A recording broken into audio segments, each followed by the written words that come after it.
এখন একটু একটু গরম পড়ে গেছে, বাজারে করলা এসছে। তো আজকে আমি একটু করলা আলুর একটা প্রিপারেশন করছি।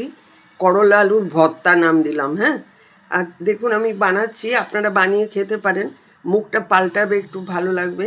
এই যে এখানে করলা আর আলু সেদ্ধ করে জল ফেলে আমি এটা রেখেছি, কেমন। এবারে দেখুন আমি 2-3টে কাঁচা লঙ্কা দিয়ে দিলাম এর মধ্যে।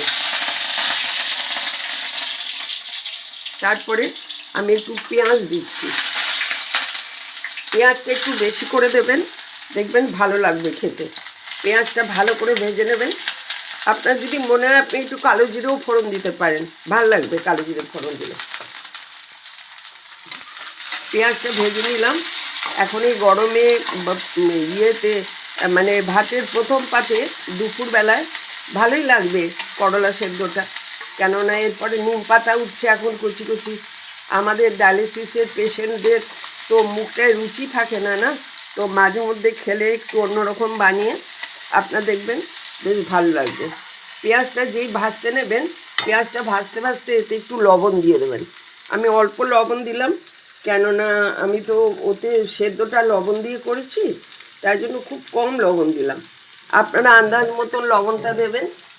দিয়ে এটাকে এখন ভাজা হবে, ঠিক আছে, ভাজি। এবারে আমি করলা আর আলু সেদ্ধ যেটা মেখে রেখেছিলাম ওটা এর মধ্যে ছেড়ে দিলাম, ঠিক আছে। দেখুন এটা কিন্তু খুব ম্যাশড করে মাখবেন, করলা আলুটা খুব সুন্দর করে মাখবেন, যাতে দানা দানা না থাকে আলুটা বা করলাটা। খুব সুন্দর করে মেখে নেবেন ভালো করে দিয়ে। তারপরে এটাকে হলুদ দিয়ে দিচ্ছি একটুখানি, খুব অল্প হলুদ দেবো আমি হলুদটা একটু কমই দিই। দিয়ে এবার সাঁড়াশি দিয়ে ধরে এটাকে ভালো করে মিক্সড করতে হবে।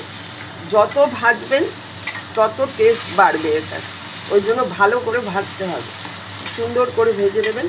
আর আবার বলছি, এখন হালকা গরম পড়েছে, এটা দুপুরে প্রথম পাতে খাবেন, দেখবেন আপনার মুখটা ছেড়ে যাবে, ভাল লাগবে।